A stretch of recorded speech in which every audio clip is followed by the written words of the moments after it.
booming thunder radio, where we groove as the spirit moves. Yeah.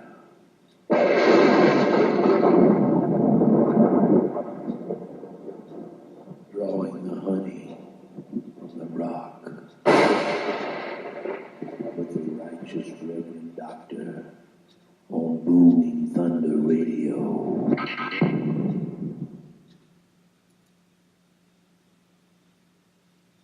Welcome back, mighty friends. Yeah, let the show, yeah, and the lashes of 39, yeah, and the 40th one never seen that the man could live, yeah, and be slashed again, reckoned till he comes to his senses, yeah, make him be stricken for a while over this way. Let him, let each of us receive from our treasured pearl, whether she be many or whether she be big, let all the grandmothers receive next sugar from their grandsons this day, before the delight of their fathers.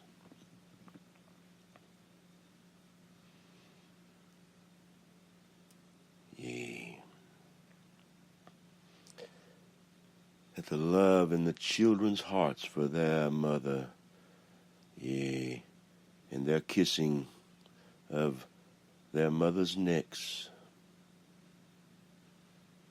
that now the children would love their fathers and grandfathers and go and forgive them all for what we've all inherited. That the meat we seek to slice this day, ham and cheese, bacon and eggs, smoked turkey, everybody's Yuletide treat. Well, there was a little scratching at the window. A lot of snow was on the ground as we begin our story this day. It's about a man that came and helped his brother. They were tent makers. Rock and rollers, some, and they smoked the wheels off the tires.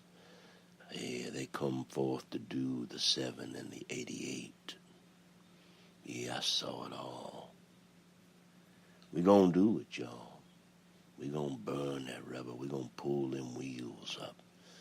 And we gonna see and taste Ezekiel's lips in his story today. Almighty Jehovah first appeared to Ezekiel as a great brightness that lit up the heavens. When Ezekiel saw the powerful light, he fell upon his face, and God said to him, Son of man, stand upon your feet. Stand, having done all to stand. Stand like a man, little one. Be counted, ready, assured, correctly dividing the truth on this day that the weaver's work has done. A Scotsman dances before you, a leprechaun in disguise.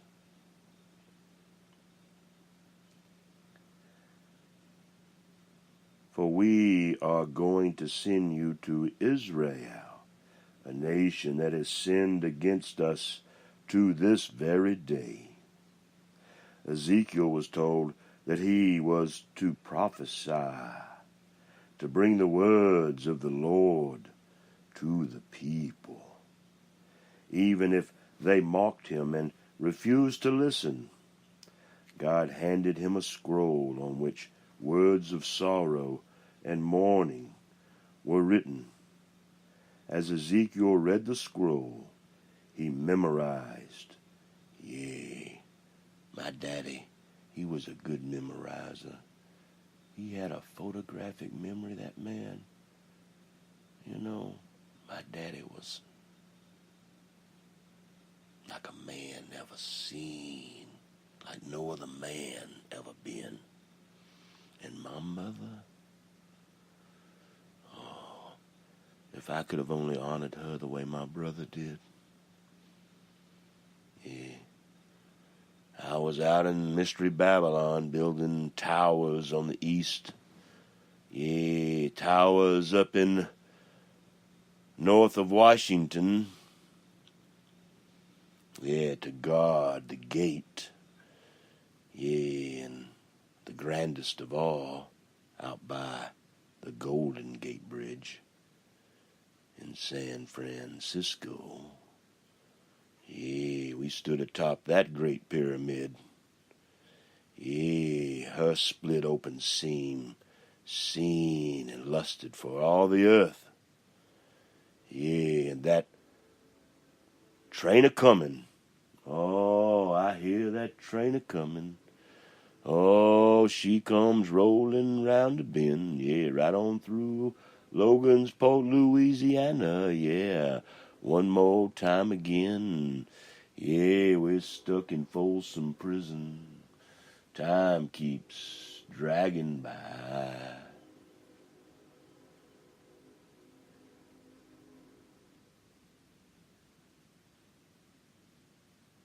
One more time now, come on. Oh, he ain't gonna blow it no more. Oh, there he is. Yeah, for the mercy and the truth. Oh, you hear him. He got it going on now, y'all. He's going across that great bridge right out here by the cypress, y'all, and the slick bark crepe myrtle trees. Yeah, some pink, some white in the spring. We don't know which are which right now. Yeah, but the water's not over the edge. Yeah, but it's dark and black. Yeah, deep dark brown. All the parking places are full. All the hoopahs and the delight of the fathers are set. Lights twinkle, towers burn. Yeah, and that great place in between, the great divide between Texas and Louisiana. I can't recall the name of it. But they're having a liquidation sale. And I hope that we all can go and help this dear woman in her journey and help her liquidate that building. That one that sits right there between Texas and Louisiana, and which way it is to go. That one that we heard the sea bees buzzing on. Yeah, that place where the Buckeye came from for all those, yeah, sons of glory upon the earth that have waited for this moment.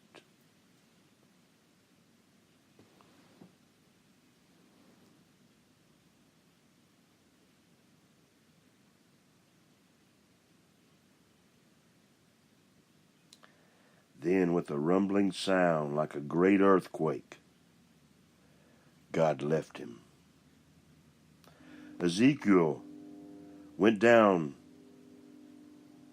among the Israelite exiles who lived along the Habar River in Babylonia.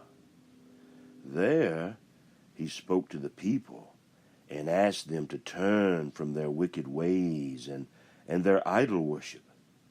Soon, yes, some of them listened to him. Can you actually believe that? They actually believed this guy, while others stubbornly refused. Yeah, they were backed up against a wall, and they weren't going to move from their stall fattened. Yeah, hogs are faces of calves. Yeah, not oaks or oxes. Yeah, only little boys and little girls. For unless you are one of these, mighty friend, you shall not enter into the kingdom of heaven. With Yahushua HaMashiach, an open that no man shuts, and no man opens. Yea, that the scent of the ocean, yea, and the great temple mount, yea.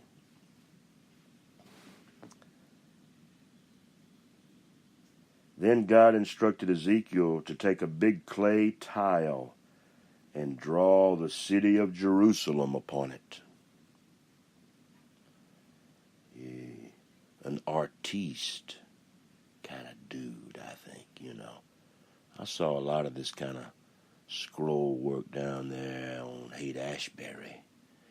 Yeah, down there where the Grateful Dead used to be groovy. Yeah, I talked to a lot of the brothers and sisters down there. On the Sabbath day, I went down there with loaves of bread and handed them out. Set up upon Hippie Hill by myself. Sang to our Father. Called out from the wilderness, all alone, all these places I have gone. I've been blessed by a good woman and her faith in me, and men upon the earth, mighty Father, that I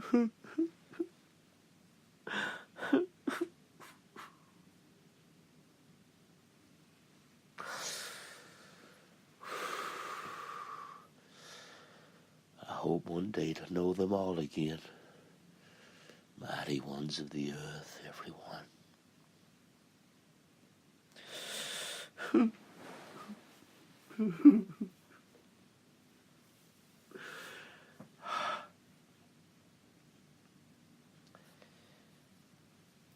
So he took a big piece of clay and he drew a city of New Jerusalem and he put it on it.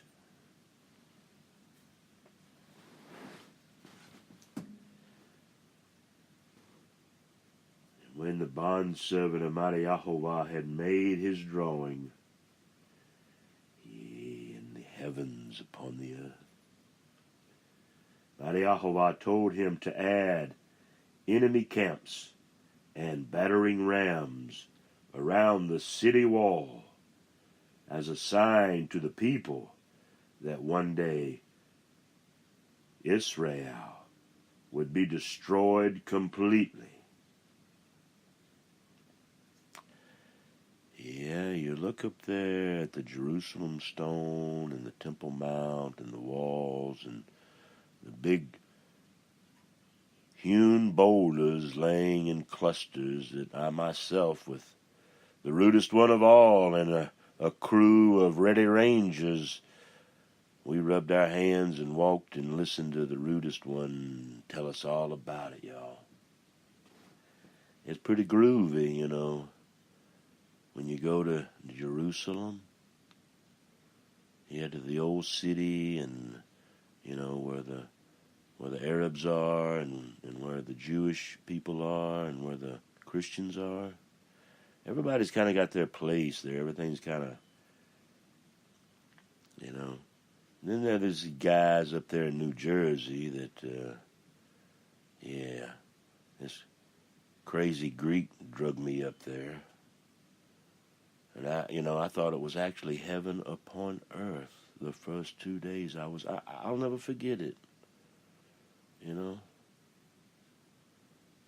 There was nothing like, I could not believe, I thought I was in heaven up on earth. I wish I could explain it. I can't. But the last 2 days there, saw all of their waiting vessels and all their hearts that wanted a drink and wanted us to pour water, but the water that they had poured for us to drink was tainted, is what the Father said. So we brought our own bottles of water, and we wouldn't drink any of their water the last 2 days because it was bitter.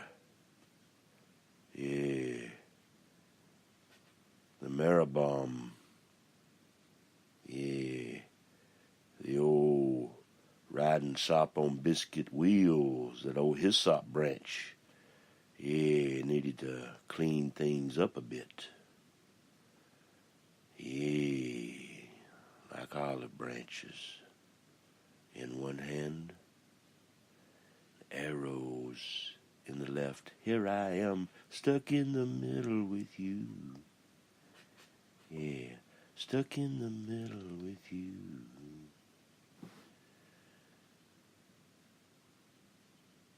So God told him to add enemy camps and battering rams around the city wall as a sign to the people that one day Israel would be destroyed completely. I believe that's pretty much happened, y'all. Back in the day of Ezekiel, as another sign of Israel's fate, mighty Yehovah had Ezekiel shave his head, cut off his beard, and then scatter his hair into the wind in every direction. Almighty Father, how could you ask a bondservant to do such a thing?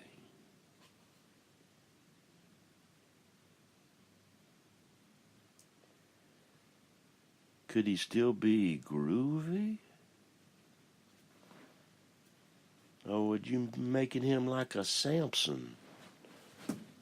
Yeah, well, Delilah had shaved his head, stole his merciful secret.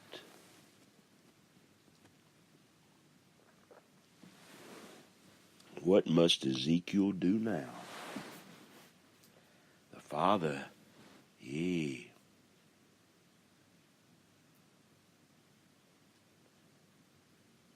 Yeah, there shall be but one sign. Yeah, and the rudest one. He is the one that waves the only sign there is. Yeah. It's like a piece of humble pie. Yeah, a Hebrew private eye.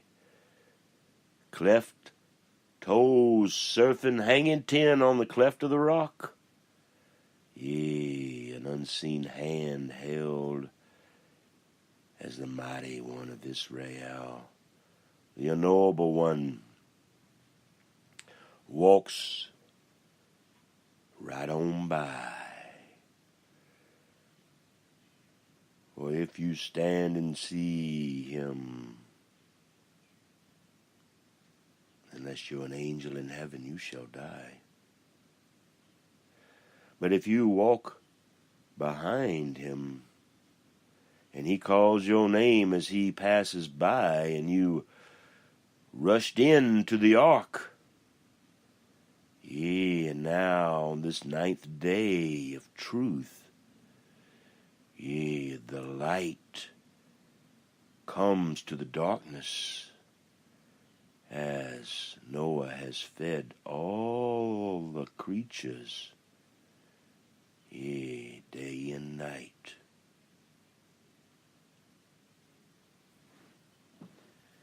But now Ezekiel has come, head unshaved with the glory in his heart. Yeah, the glory of the sun. God brought him into the temple and showed him the idol that the people were worshiping.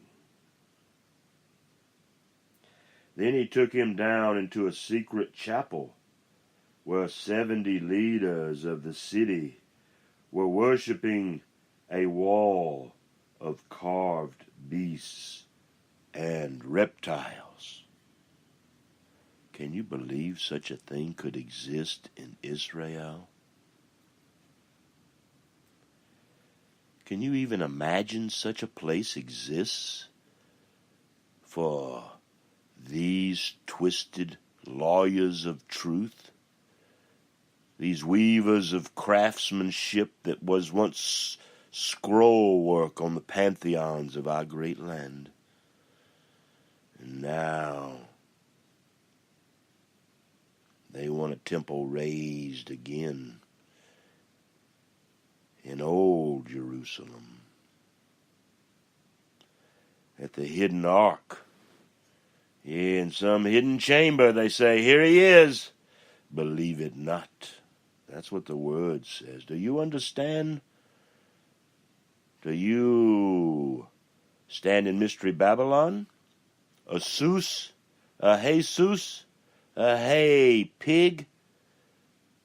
Laying in the manger where no oxen can eat? Or are you another? A brother from another mother? An Oreo cookie dipped in sweet milk last night? Yeah, milk and cookies. Yeah. Won't be no more of that, y'all. You hear? Sometime after this, Ezekiel saw another vision. Y'all pay attention now. Yeah, the vision of mighty Yahovah. This time Yahovah lifted the humble bondservant and carried him to the city of Jerusalem, where he was able to see all the sins of the people.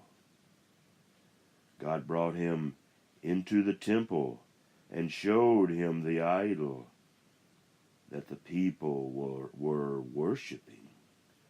Then he took him down into a secret chapel where 70 leaders of the city were worshiping a wall of carved beasts and reptiles. Oh, never let it be. Yeah, let no honey, hives made in dark caverns. Yeah. Let them be unfruitful unless the queen is found there. And her worker bees are making honey. So when Ezekiel had seen the sins of Israel, God ordered him to hire 6 executioners to slaughter every man.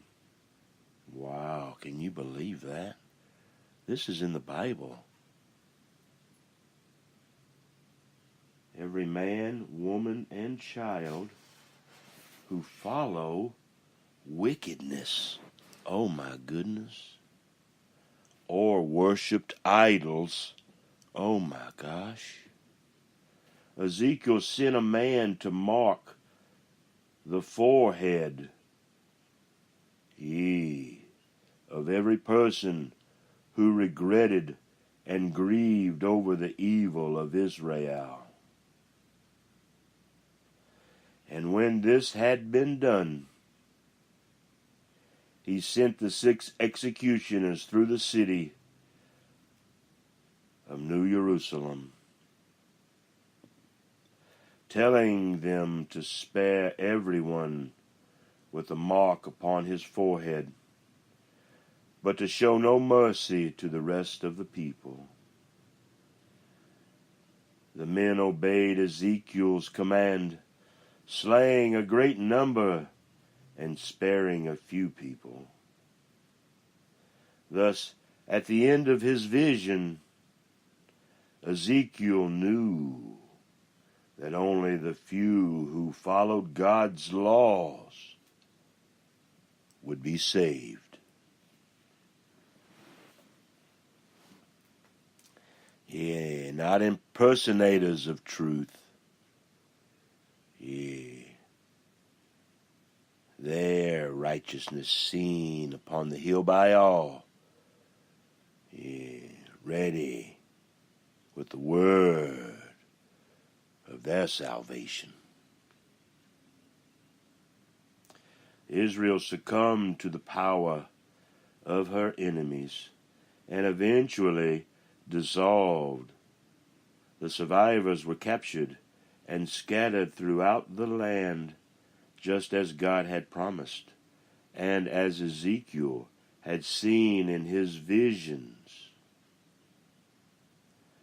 Then Ezekiel had another vision about the fall of Tyre. Yeah, them smoking tires, a proud, rich nation that had helped to destroy Jerusalem. Tyre bordered on the sea and was known for her beautiful ships and her commerce with distant lands. Although there was a fabulous wealth, the people were selfish and wanted only profits for themselves. Ezekiel, a humble bondservant of mighty Jehovah, having him revealed but by one, the Spirit of truth, our love of the truth, is what reveals these things in our hearts. Nothing else. It's that love, that Spirit of love, Yahushua HaMashiach, that is knocking on your door. And you have been coming and knocking upon another. When he opens and shuts, no other man shall open or shut. The people were selfish and wanted only profits for themselves. As we labor, each of us, for 40 years, some in the day, some at night, and some at night and day. In this world, and an earthen vessel, like an aquarium, like an Atlantis down below, hidden under the emerald ocean. The crest of the sea, as Yahushua HaMashiach walks within the blue and the green. The scent of the ocean, seen by the wily nature of the cloud.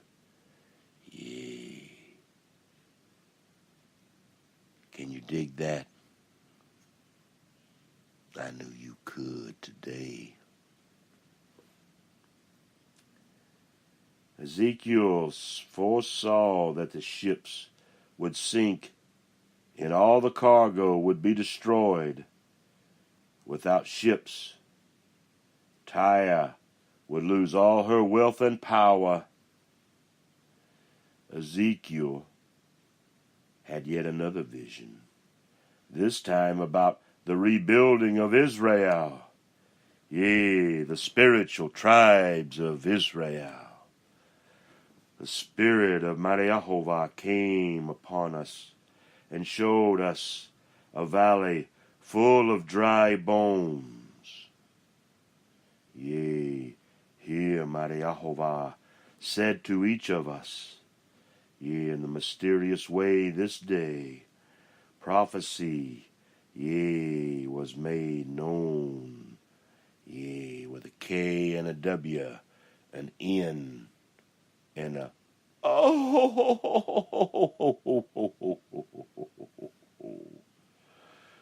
prophesy to these bones and say that The eyes will cause breath to enter them, and they shall live.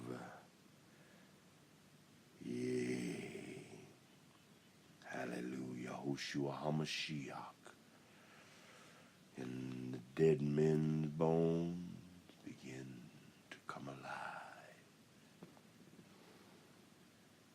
Sinew was seen stretching forth from dry, rotted bones and annals of all time.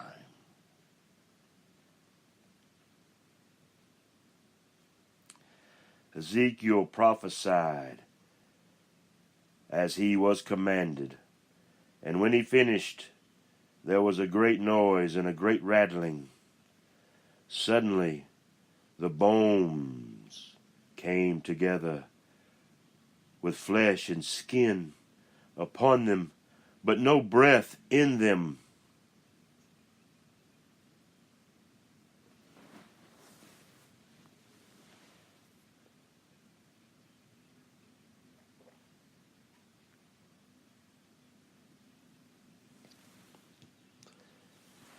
Yeah, that the bloodhounds would run and dash through the holler.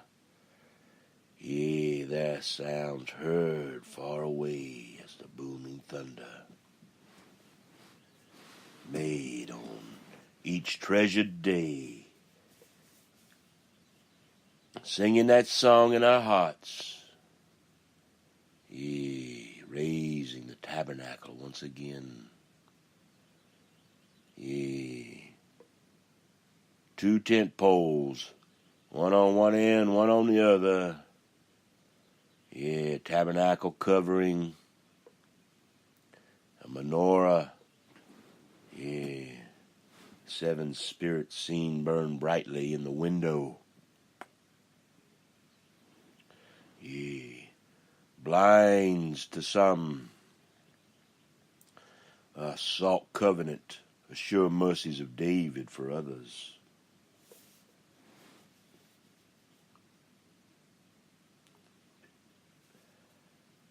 Suddenly the bones, yeah, those curtains stepped around and seen outside. The bones came together, 2 as one, with flesh and skin upon them, but no breath in them.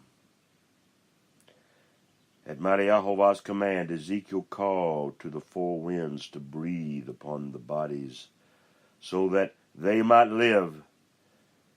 When he was done, breath came into the bodies, and they stood on their feet and lived. God then told Ezekiel that the bones were a symbol of the house of spiritual Israel. One day, just as he had done in the vision, God would gather the people who were scattered in other nations and reunite them in their own land. Yea, the lion, the face of a man, yea, the face of a calf, yea, and the wings of an eagle, called liberty and truth, justice, truth in us all, that none may perish, that all may live in the kingdom of heaven, in the heavens, upon the earth, as our Father intended. Yea, with great faith let us walk, together with our love of our life holding our left hand, that evil could not come against us in our right hand, yea, seen and unseen upon the earth.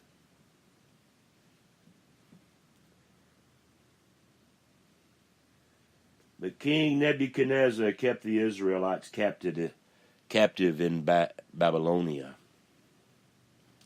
For many, many years, during this time, the king chose some of the brighter Israelite youths from royal or noble families and educated them. The king ordered that the young men be served the same kind of food and wine as the royal household. Now the Israelites had special dietary laws that permitted them to eat only certain foods. Because of these laws, some of the youths named Daniel refused to eat the king's rich food. Instead, he asked Nebuchadnezzar's servant to give him and his friends only vegetables and water. The servant was willing, but afraid such a diet would weaken their health. So Daniel suggested a trial of the two diets for 10 days. At the end of the 10 days, the servant saw that Daniel and his friends were stronger and sturdier than the youths who ate the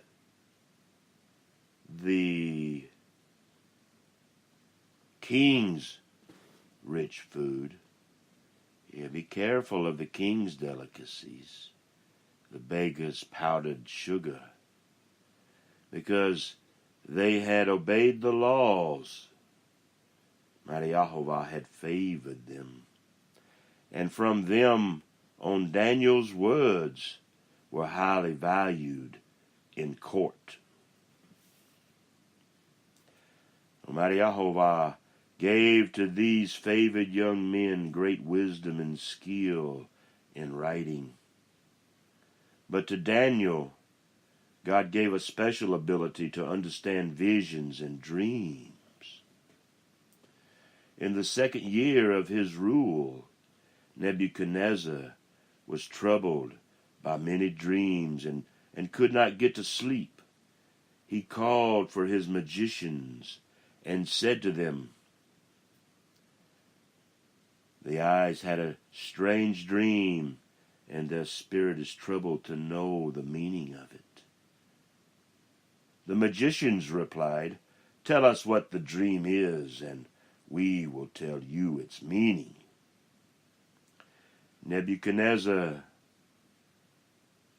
grew angry and said, "If you are really magicians, you will be able to tell me what my dream is, as well as what it means."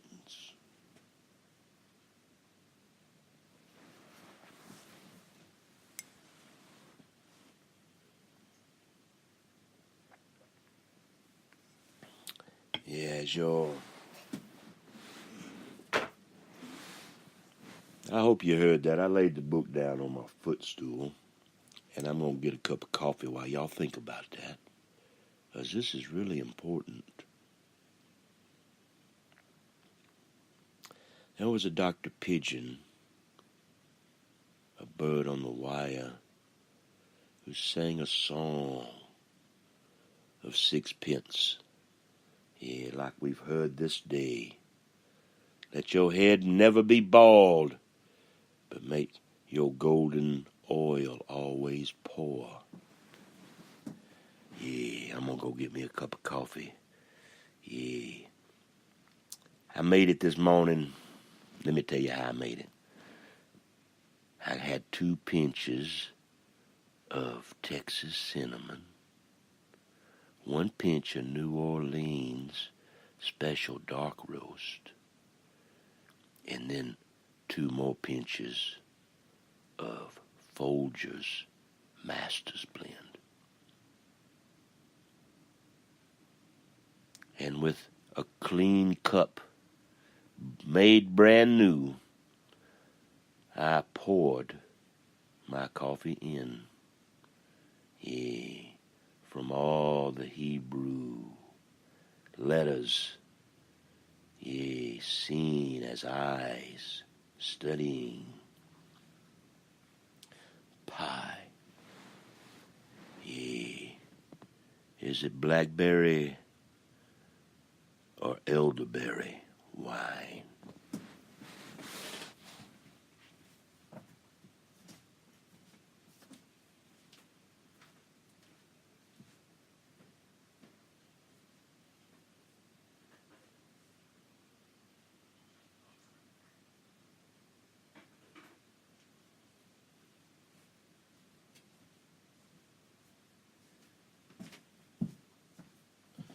All right, mighty friends, forgive me. I'm back now.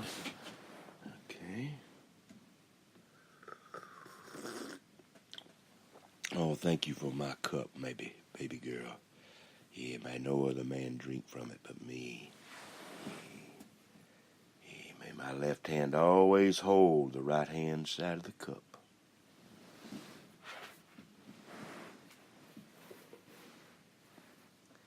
So, where were we at? We were talking about Daniel and how he was waving. Let's see here.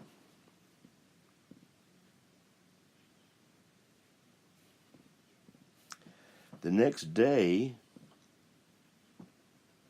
like when we got back,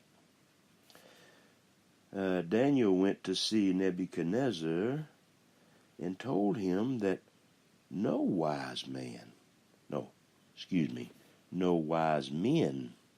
magicians, or even the astrologers could understand his dream.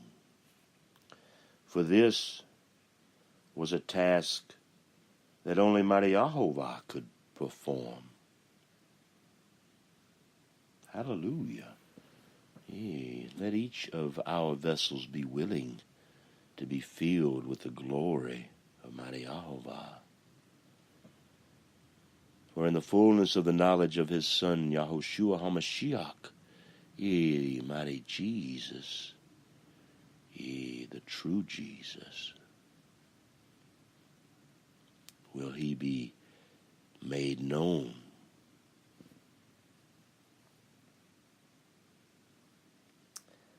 Then Daniel told the king what God had revealed the night before. The dream was about things that would happen in the future. In the dream, the king stood before a mighty statue of blinding brightness, and it frightened him.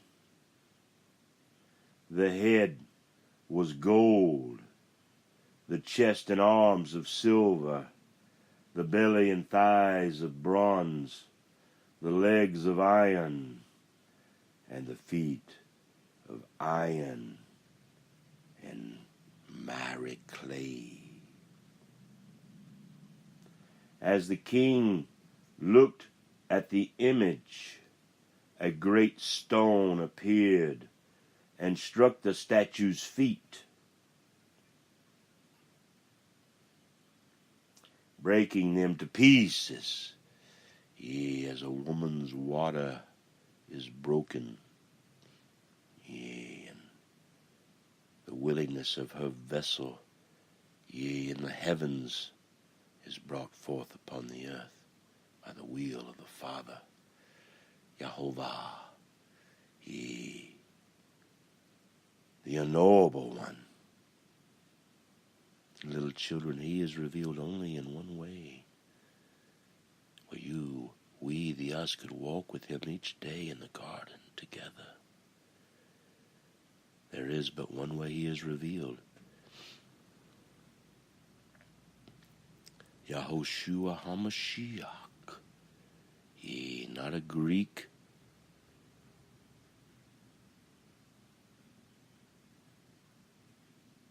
not a Jew,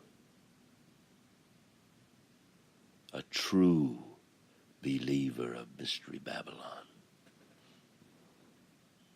Do you understand?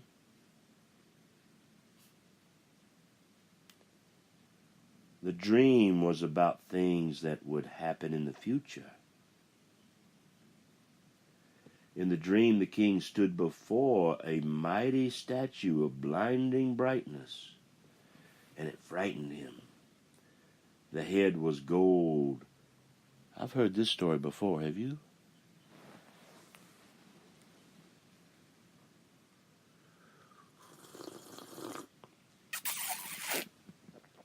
Oh,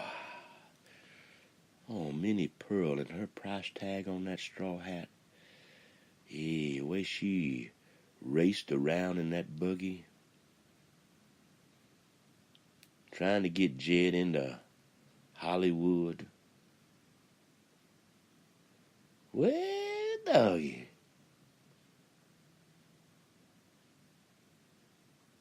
One day Jed went a-hunting. He didn't even know what a millionaire was. And his aunt said, California is the place you ought to be. So they loaded up her truck, and they moved to Tennessee. Movie stars and, Martian bars.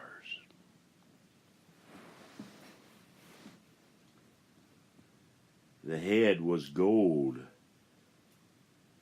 the chest and arms of silver, the belly and thighs of bronze, the legs of iron, and the feet of iron and miry clay. As the king looked at the image, a great stone appeared and struck the statue's feet, breaking them to pieces, and the rest of the statue crumbled into dust, so that not a trace of it could be found.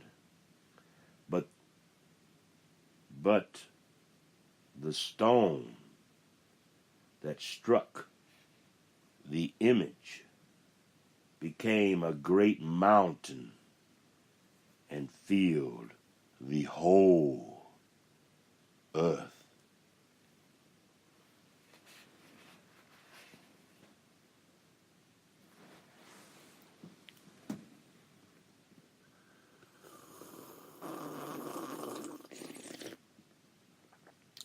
Tommy, don't you sip your coffee. Yes, Grandma.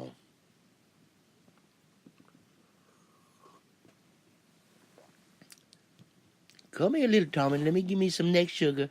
Come here.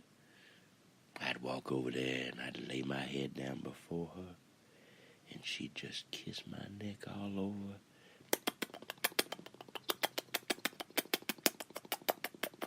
And I was just a little boy, a 5-year-old boy, and she'd do that to me, and I'd just curl up my shoulders, and I'd just laugh, and I act like I didn't like it, but I really did. And every time I came over to her house, she'd give me neck sugar. I love my grandma so much. I wish I could have been there when she left the world. And the black, the den of angry thieves drug her away, mortified my father. They fought over her as they fought over my father at the grave. Now I understand why my father didn't want the den there, but the den came.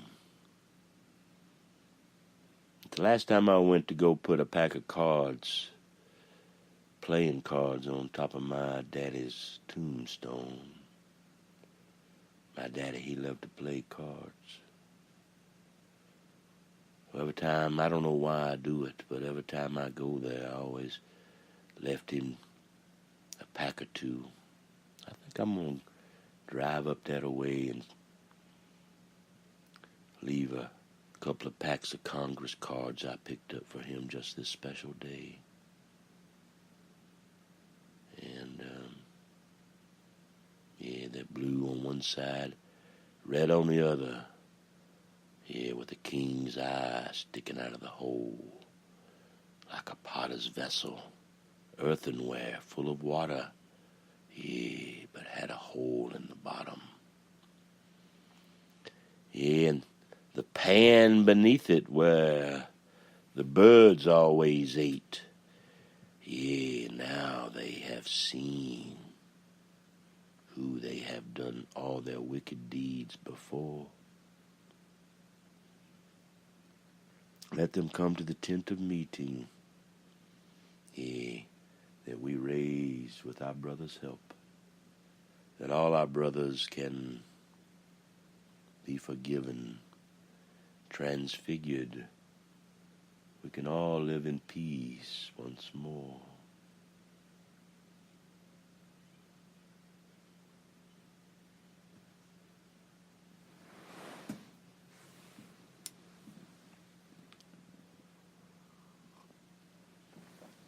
A tsunami of peace.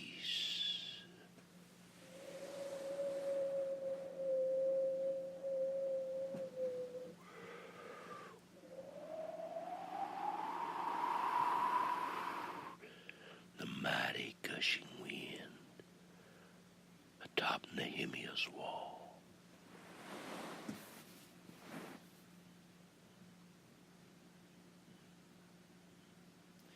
And Daniel had finished describing the dream.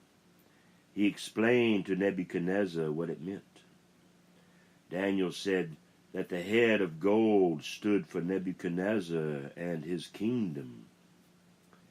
The parts of the statue that were of silver, bronze, iron, and clay represented other kingdoms that would come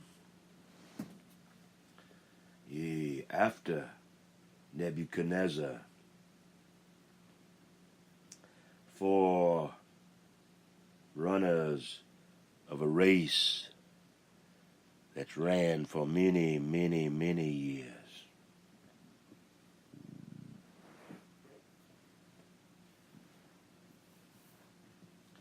The stone which struck the image represented the kingdom set up by mighty Yahovah in heaven, which would never be destroyed and which would never lose its dominion, and which would fill the whole earth.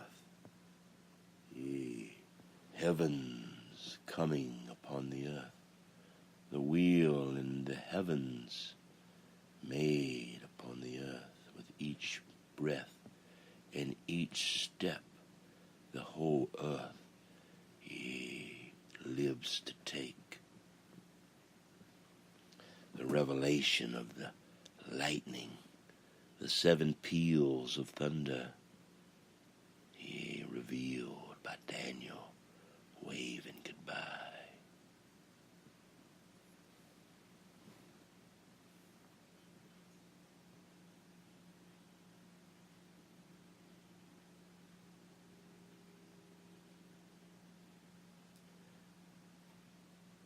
Thus the great God of Israel, the God of Abraham, Isaac, Jacob, Ishmael,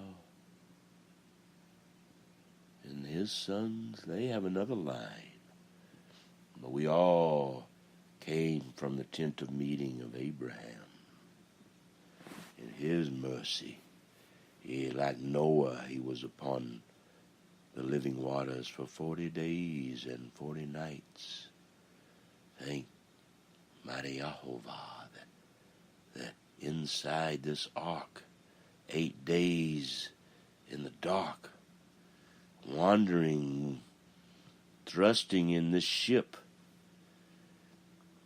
If you call out to him in the fourth watch, he will come unto you, mighty friends. In the light you see now within the ark on the 9th day, 9 60-penny nails and a 4-pound sledge, Hanukkah warriors, builders, millwork, men that can engrave stone and raise temples of dead men.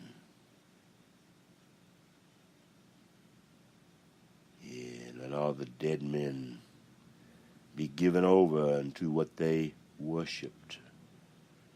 And let all those once in the grave, that their plot would be made upon the earth.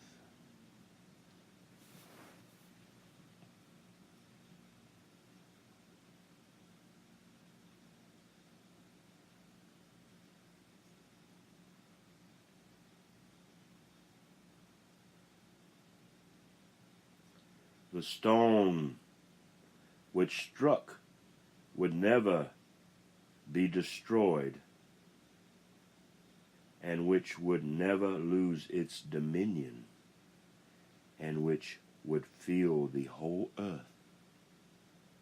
Thus the sign, thus the great, there is but one true sign. Remember that. Don't ever forget that. Don't be a sperm whale on top. Be a sperm whale down deep. 3 days and 3 nights. That when you are expunged into the trash can by the greenness of the slime, fear not.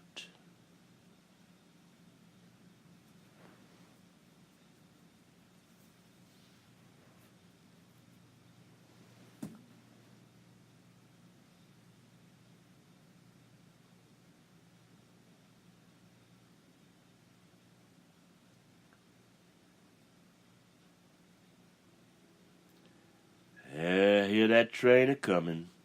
She's rollin' round the bend. I hope y'all are on the boxcar. Riding the rails once again. Stuck in Folsom Prison. Set free now, riding rails of all time. Now when wisdom blows by, we open up our mouths and she pours her love inside.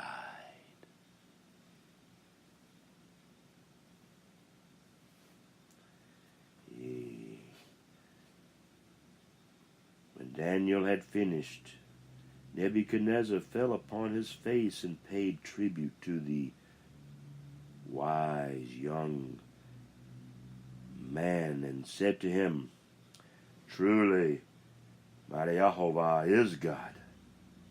Truly your God is God, mighty Daniel.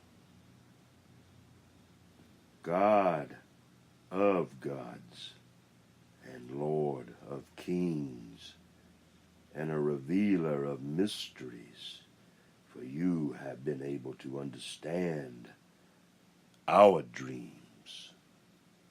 Then the king gave Daniel high honors and many great gifts, and made him chief over all the wise men in Babylonia.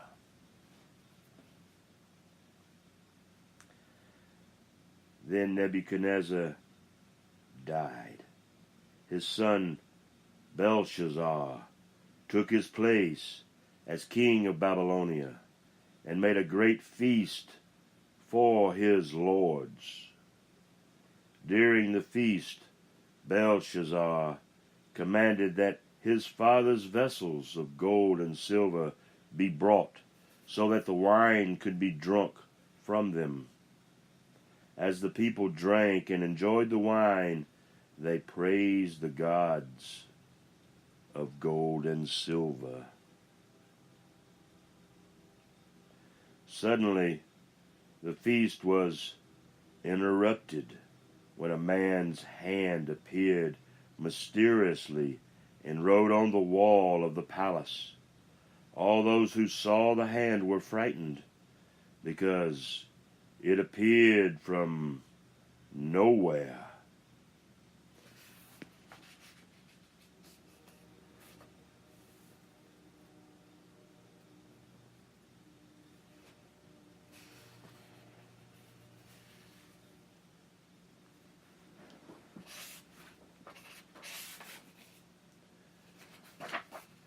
hand appeared from nowhere, and when the hand finally disappeared, the words, "Many, many, tikel up Hasin," were left on the wall.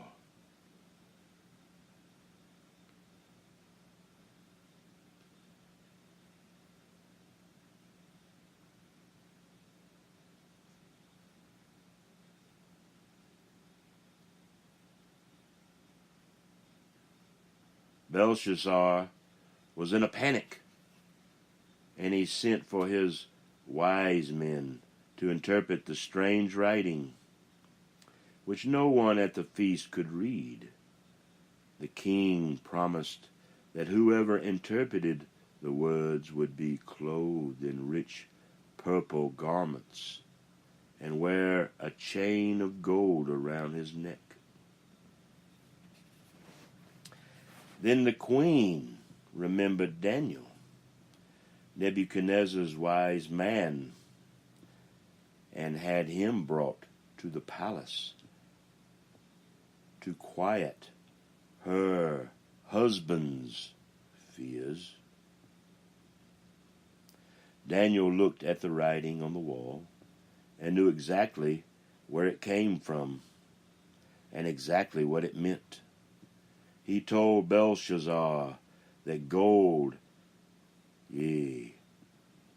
forgive me, mighty Yahoshua HaMashiach, for the everlasting glory twisted by us all.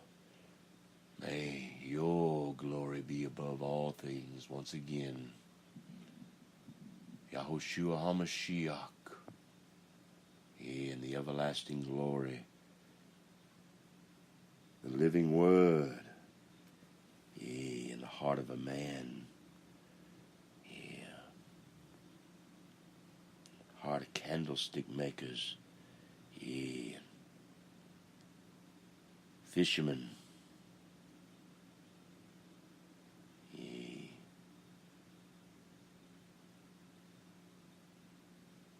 catfish king,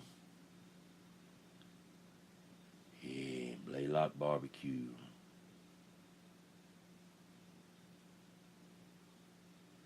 Catfish every Friday night. Yeah, that's what we used to do when I was a boy. My granddaddy and I, we'd go down. We'd leave Kilgore, Texas. We'd stop by the slaughterhouse and we'd get a gallon or two of fresh drawn blood, and we'd roll on down to the Lake of the Pines in a little trailer we had. Got me one kind of like it. Thought about taking it down there, and the place we used to go to and fish ain't there no more. It's all rotted and everything's gone. I mean, there's nothing at Lake of the Pines. Now, I didn't go on the other side. I stayed on the other side. I see. But man, we caught some big old catfish there. Had an old Chevrolet pickup truck, step side, and I'm thankful it was a step side because had a camper on the back of it, and we had a I don't know what you'd call it, like a watering trough for cattle. You know, that's what it was. But we would put that lake water, or my grandfather had me fill it up with lake water, and then in the live cages and down where we kept the flat bottom boat, and it wasn't much, but it could bring in 50, 60 pound catfish and a whole mess of 8, 10, 12 pounders, and we'd go out early in the morning and late in the evening We'd come in the morning, we'd bait our line. We'd come back in the morning once it got daylight and pull off all we caught in the fourth watch time. And then we would roll. We'd cut more bait and we'd play pitch. We'd eat hog head cheese and summer sausage sandwiches. I didn't much like the hog head cheese, but the summer sausage, I could eat it a little bit. Old Granddaddy always asked me, "Tommy, you want some donkey?" And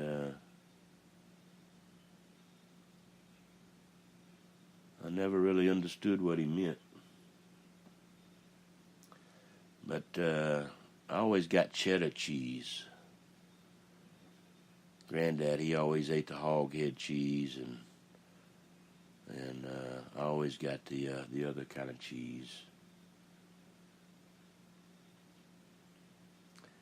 And we'd head out to Lake of the Pines and that old Chevrolet truck, a couple of loaves of sunbeam bread and all that old tailor-made meat wrapped up in white paper. We'd go on down the way and fish all week. And then we'd, I'd put all the water in the tank, and then we'd get all them great big old live net tanks that we had down there by the boat in the boathouse. And they was, my granddaddy made all these cages. They were made out of hardware cloth and like a wood frame, like 2x2 wood frame and little trap doors, kind of like a crawfish trap kind of thing, or a bait fish trap is what we used to do. We'd rig those up and we'd put them out in the shallows and we'd catch bait fish that way. And we'd rig our trot lines up with bait fish, and cut up blood bait, and in season we'd had catawba worms. We'd put them on there. That's when we always caught the biggest catfish, whenever we'd use catawba worms. And during the day we'd go fishing. Grandpa'd have me go out to the worm bed out back, another trough-looking kind of a thing, the way we'd bring the catfish in and out of Kilgore. We'd catch them, we'd keep them alive, and we'd bring them back to Kilgore, Texas, and put them in a tank there of that same lake water. I just loved doing that for my grandfather, and every time somebody pulled up to our old house on Go Forth Road, he'd come out there. My granddaddy asked him, "Which one you want?"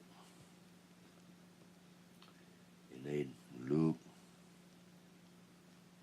They said, "I want that one."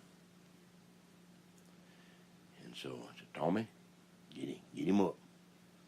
And as I was getting the net and getting the old gaffling hook and bringing him up out of the water, my granddaddy asked, "Well, how you want it sliced up? You just want a fillet, or you want a whole, or you want a steak?" Or my grandson, he can slice it up any way you want it. He talked to him about those kinds of things, and I'd put that great big old catfish up on the hook, about head high to me. And I'd take out one of my granddaddy's knives. I always use my granddaddy's knives. I wish I had one of them. I got a couple of, I still got a couple of knives that I've collected that I'm going to make sure my grandsons have, because I wish I would have had my knives. And then my granddaddy, he taught me how to, You come right around this part of the bone and you slice right there, and then you cut it up that way, and you make an upside down V on the top of this thing. And then on the bottom, you just, you make an upside down V on the bottom where it's nice and white. And the skin on the top is a whole lot different than the skin on the bottom of a catfish. I don't know if you ever skinned one. I've skinned so many I lost count in my day. I picked more catawba worms out of the trees and cut more blood bait, I bet, than any other man alive. Well, maybe my brother, because my brother used to go and fish with my granddaddy. Yeah, Lake of the Pine. During the day, after we'd run our nets and trot lines, we'd fish for crappie.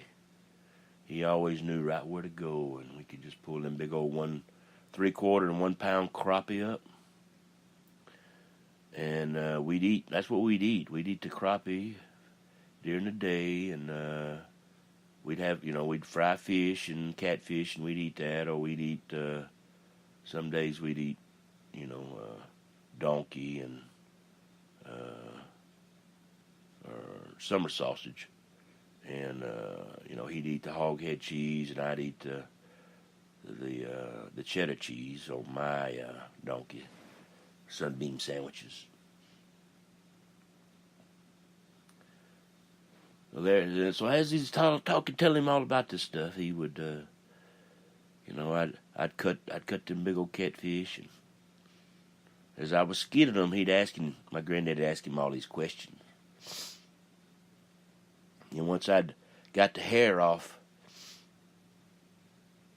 is what my granddaddy always called it, get the hair off that. So I'd skin him, and then we had a table where once we had cut them,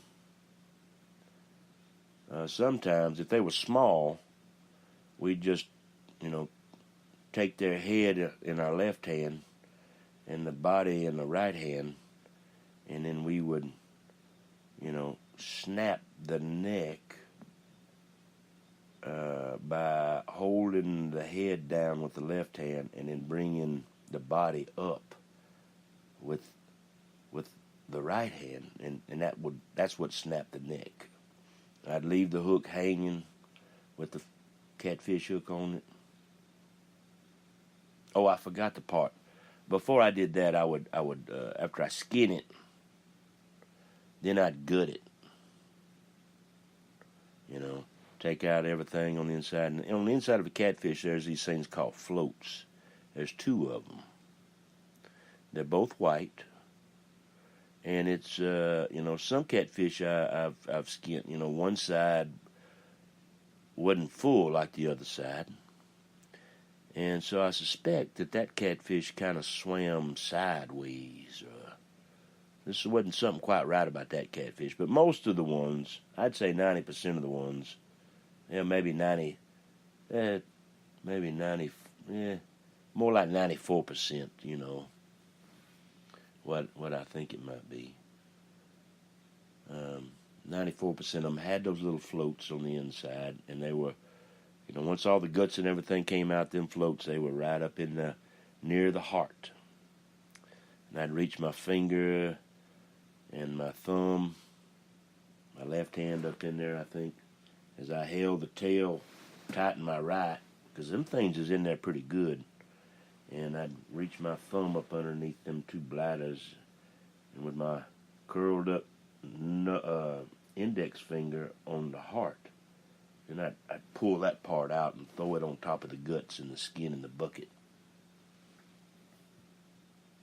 Then I'd snap the body, raise the body up above the head, and put it on the table with its bottom, from its gullet all the way to where its head once was, open wide. I'd wash that out with the water hose, get all the... There's a pancreas kind of thing in there. You want to make sure you don't get your knife in that, because if you get your knife in that, it taints the meat. It tastes very bad. And if the lake that you fish at hadn't seasoned, the catfish you take out of there will taste like wood. And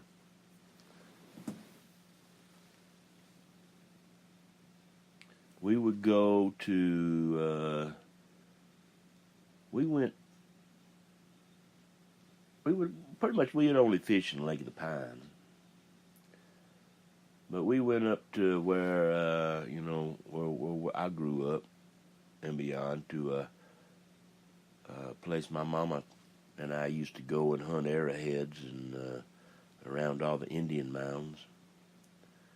And, hunt rocks and flints. And, we found all kinds of cool rocks and grinding stones and spearheads and arrowheads. Quite the collection.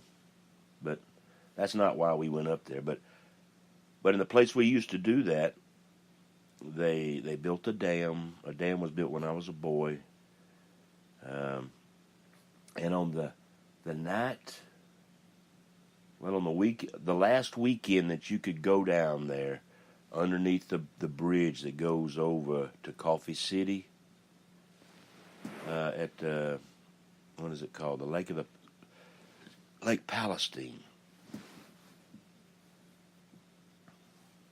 Coffee City, Tyler was always dry, and if you wanted something to drink, you either went to Kilgore to get a bottle of whiskey and a can of beer or a six-pack, or you went to Coffee City to get your six-pack.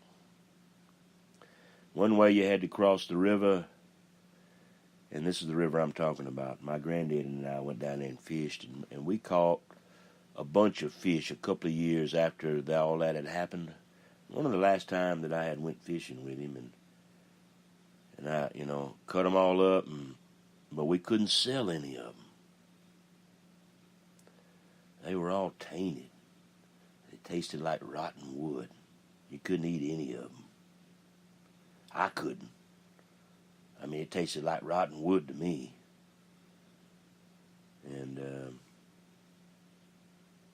I didn't complain too much about it, but I didn't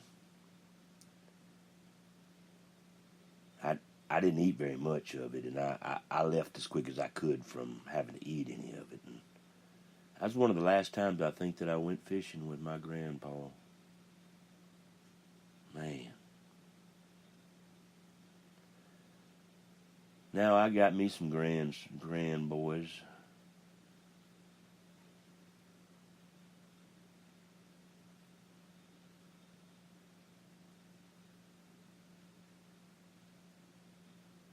I got me a Sabine River. I can see Lake of the Pines, what's right on the other side of the Jordan River. I hope you see it too. Never in our own time, never in our own understanding is how the mighty one of Israel works. Never by our own will, but by his light that guides our path. Yeah, his word, a bright candle upon our path. Yeah, there's a parable about that. We'll have to study together one day. These parables, I tell you what, the gloryknowledge.com, the parable study there of the chronological gospels of the rudest one of all. Yeah, the east wind will blow. Yeah, in the 10th month, you only have to look. Yeah, in a place many would never go to see the scroll work above the horn. The little boy blue, come blow your horn, and the cow jumped over the moon. The little boy laughed to see such a sight. Then the cow jumped over the moon. I think that's how it goes. All you little children, y'all can make a song for me and send it to me. Yeah, like a letter to myself. A letter to myself. I just love, I hope y'all get a big groovy and dig the Beatles and the Bee Gees and, you know, the black and white early 60s kind of groovy, y'all. That's the scene. That's where you have to start. Yeah. That's where the 12 o'clock high comes. Yeah, it never comes so good. Forgive us, Father, for our iniquity in the way that those that work iniquity against us. Yeah, that we may be found worthy to be with you this day, a treasured moment.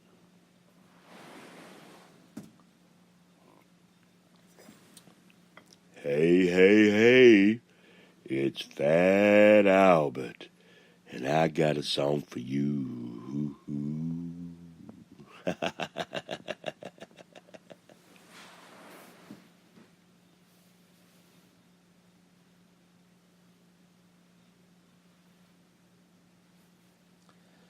Then the queen remembered Daniel, Nebuchadnezzar's wise man, and had him brought to the palace to quiet her husband's fears.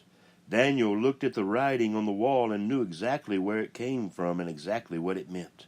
He told Belshazzar that God, mighty Jehovah himself, had sent the hand, to condemn the king and his people for praising the false gods of gold and silver and failing to honor the Lord.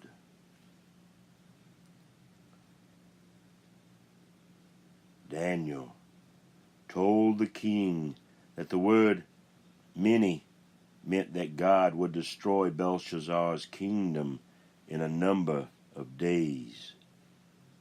Tikal meant that king's actions had been weighed and were found lacking in goodness.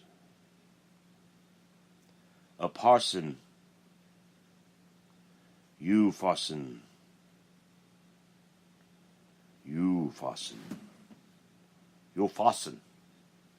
meant that Belshazzar's kingdom would be divided among the Medes and the Persians.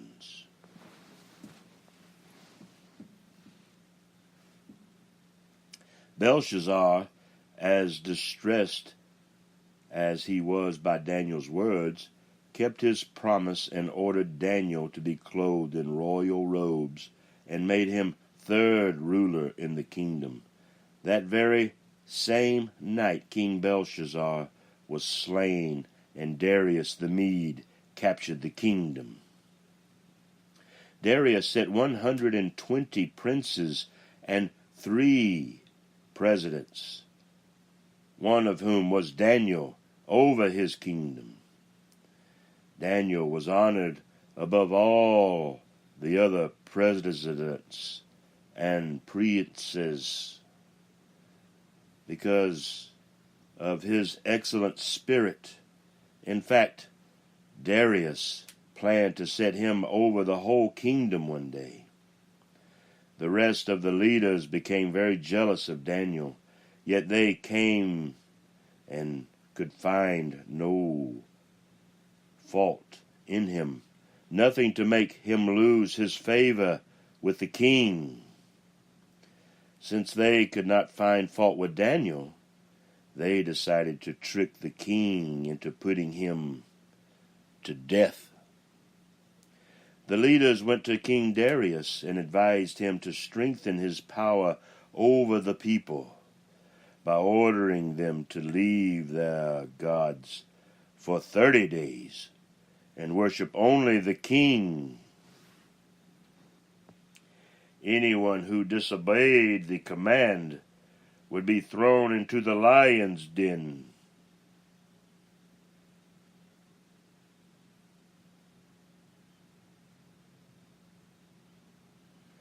Yeah, the Colosseum. Yeah, a season greeting us like no other has ever been, like no other exists now, or like no other will ever be. For this is the story never told.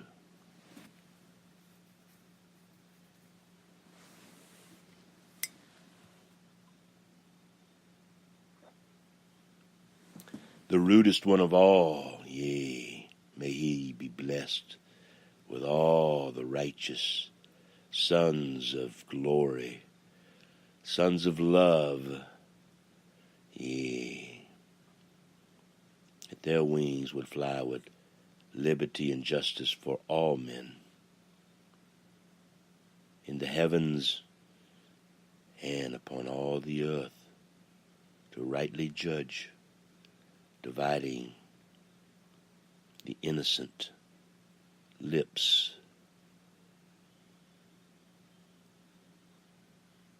those that receive the fiery coal that made them clean, or the hand of another. Thank you, mighty Michael, for the coal upon my lips. May your name be praised and top the mountain. Yea, may your wind always be mighty and blow in each of the 4 directions away from the promised land. Yea, living and breathing 30 days and 30 nights. Yea, 39 days and 39 nights. Who will see the 40th day? What able-bodied seaman will come and see the light of day? Or what captain will seal the hatches? Sound the alarm. Dive! Dive!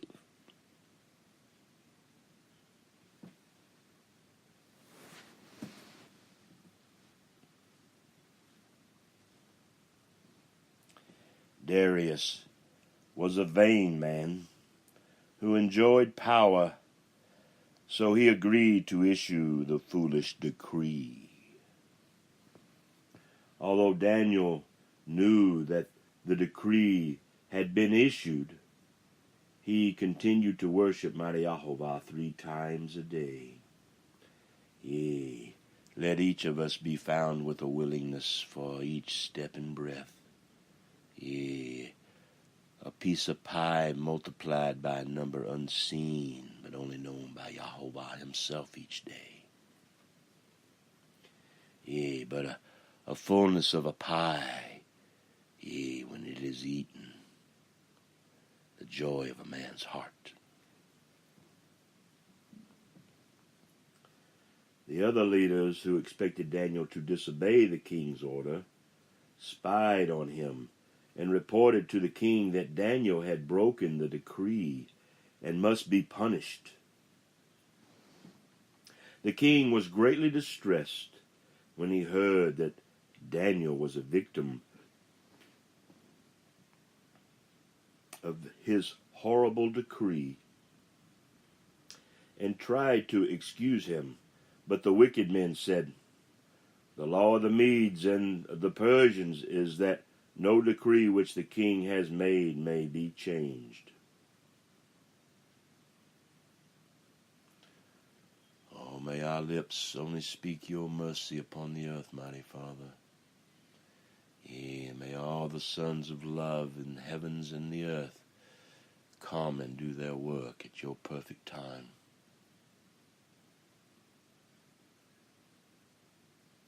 So Daniel was thrown into the lion's den.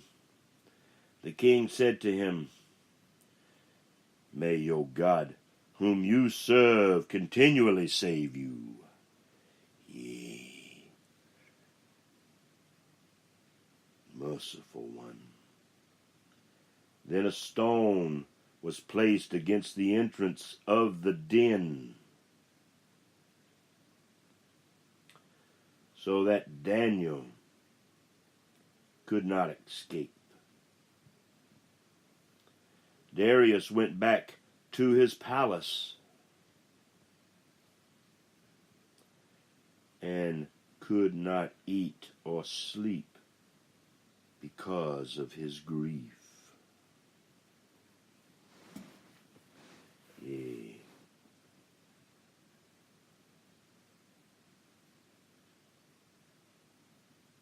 Darius went back to his oil palace and could not eat or sleep because of his grief.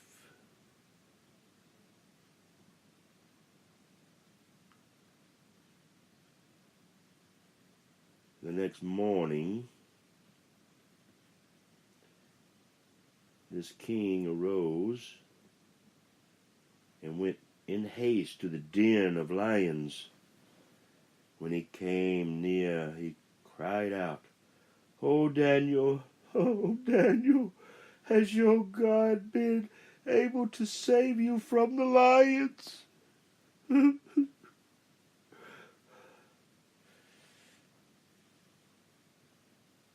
Oh, to the humble king's surprise, Daniel answered, "O king, live forever."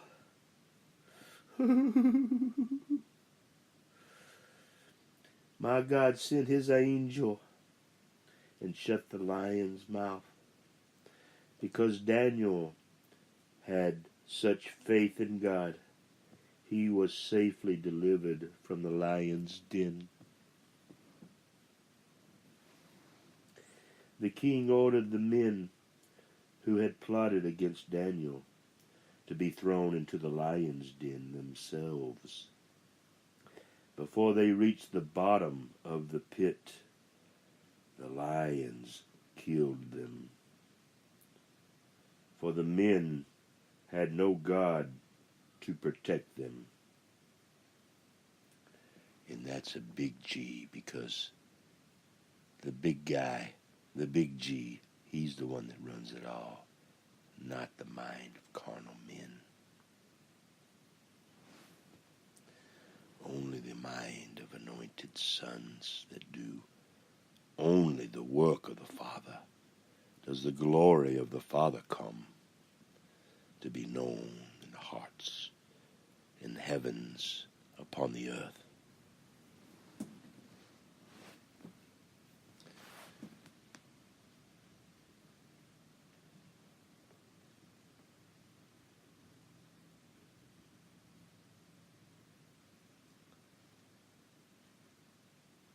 The king ordered the men who had plotted against Daniel to be thrown into the lion's den themselves before they reached the bottom of the pit.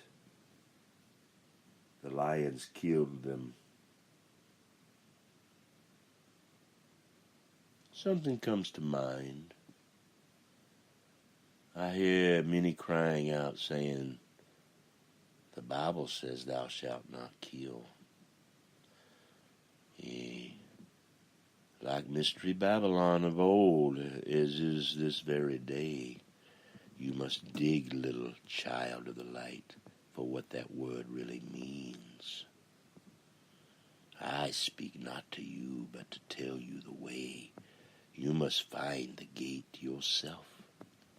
You must open the door, or have the door opened for you.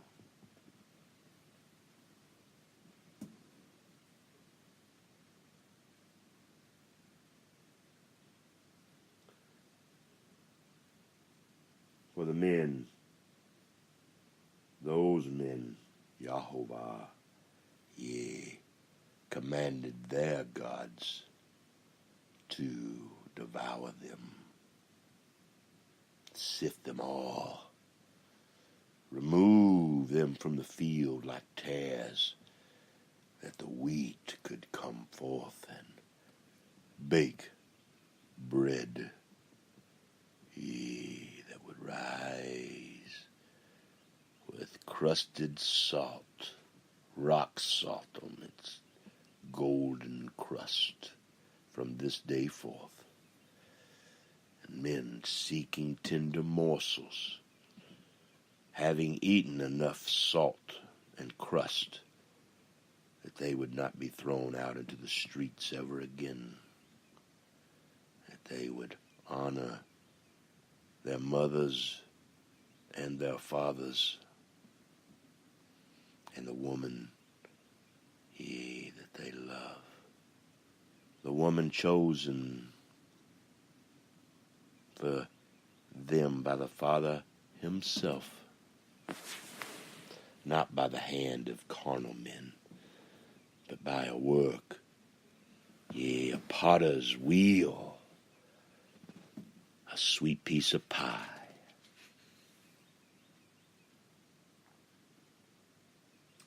After this, Daniel prospered in the reign of Darius and in the reign of Cyrus the Persian.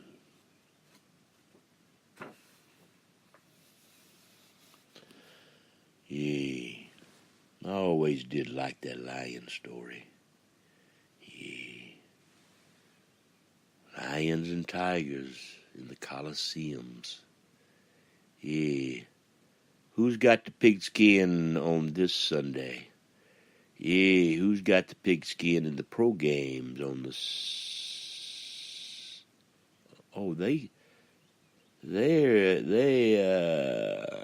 big cities all have their sporting events and their gridiron giants.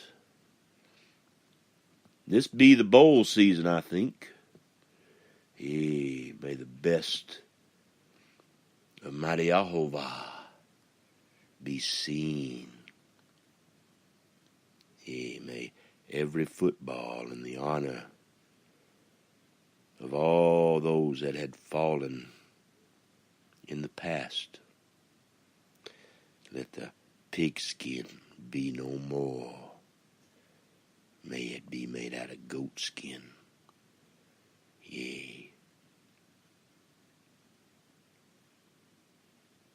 On the inside, dyed lamb skin on the outside.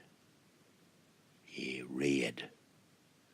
Let the laces be black, and let the games begin. That's what was said, in the silence of time between, the mystery of Daniel and the mystery of Hosea.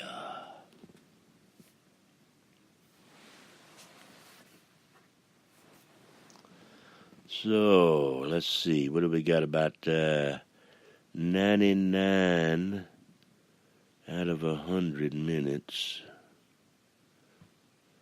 That's pretty close. Well, let's do Hosea. Y'all want to take a few more steps, a few more breaths of life? That the lintel once broken could be raised, and the rod of iron, and the cup holders along each side could hang the curtain, and those two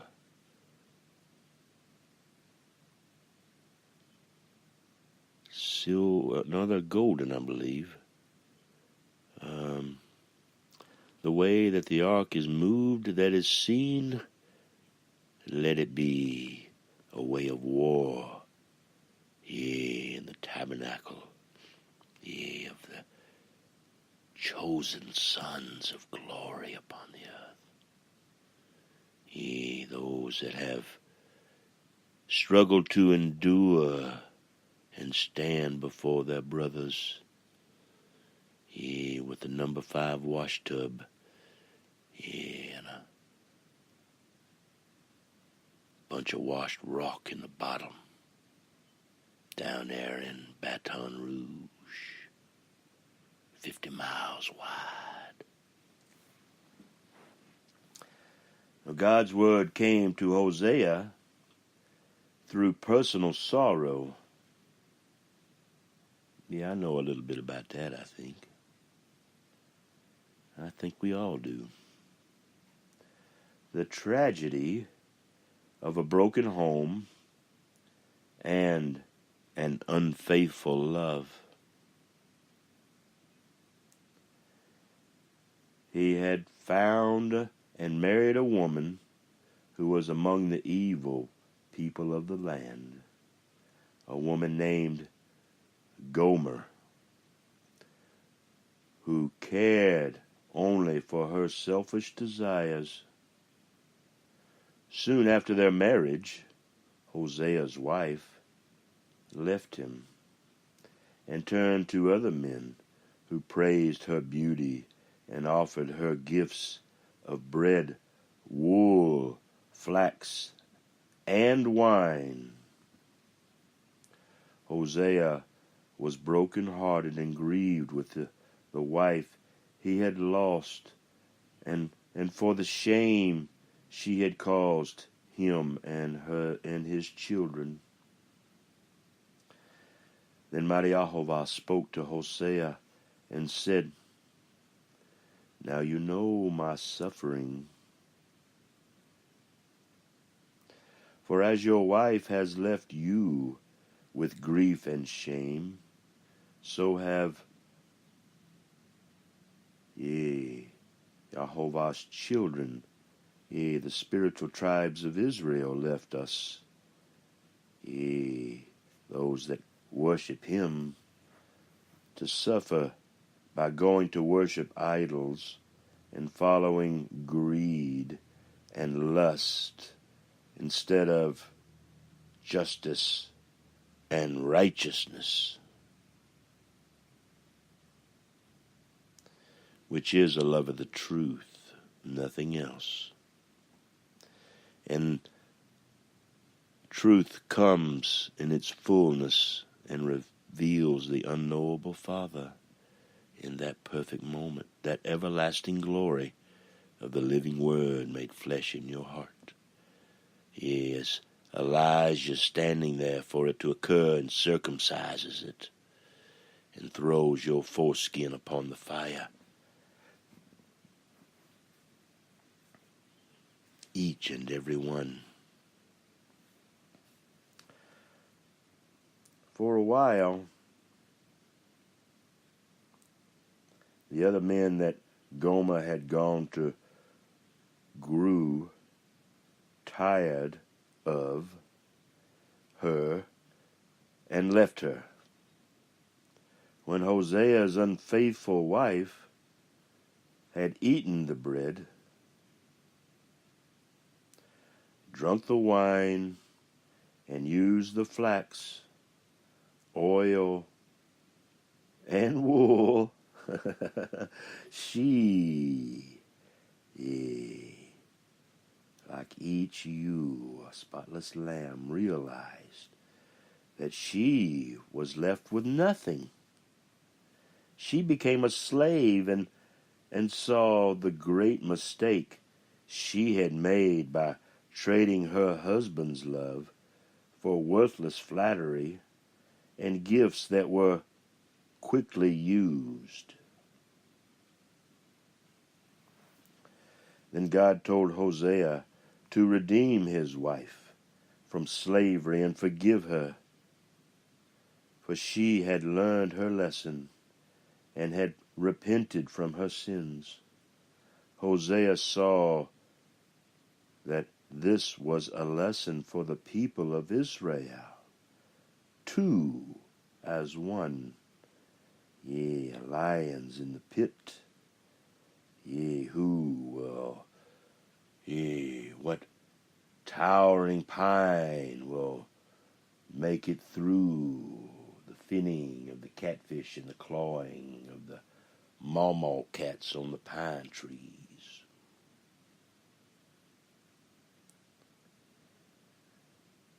she had learned her lesson and had repented from her sins. Hosea saw this, that was a lesson. It all was a lesson for spiritual tribes of Israel to be birthed. Yeah, and not in our moment, but in our Father Yahovah's perfect time. Always his time. The first parable, like the first thing that must happen for the truth to come, is you have to love the truth and be willing to give your next breath and your next step towards it.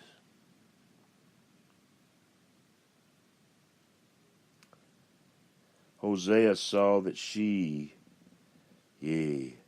that all this was a lesson for the people of Israel, the spiritual tribes that are to be overcomers of mystery and truth.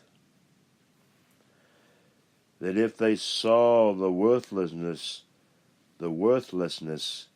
of their false gods and truly repented, God would redeem and love each and every one of us all, mighty friends. May the wind, whispering atop the springing, babbling brook, and the washing of the word as the weeping willow lies its branch in the coolness of the water. That all the blackbirds and the blue jays, none of those vultures and such as that, y'all, but birds that prey very tenderly, very small birds. We speak not of the birds, the larger birds of prey, or larger birds as catfish in the air.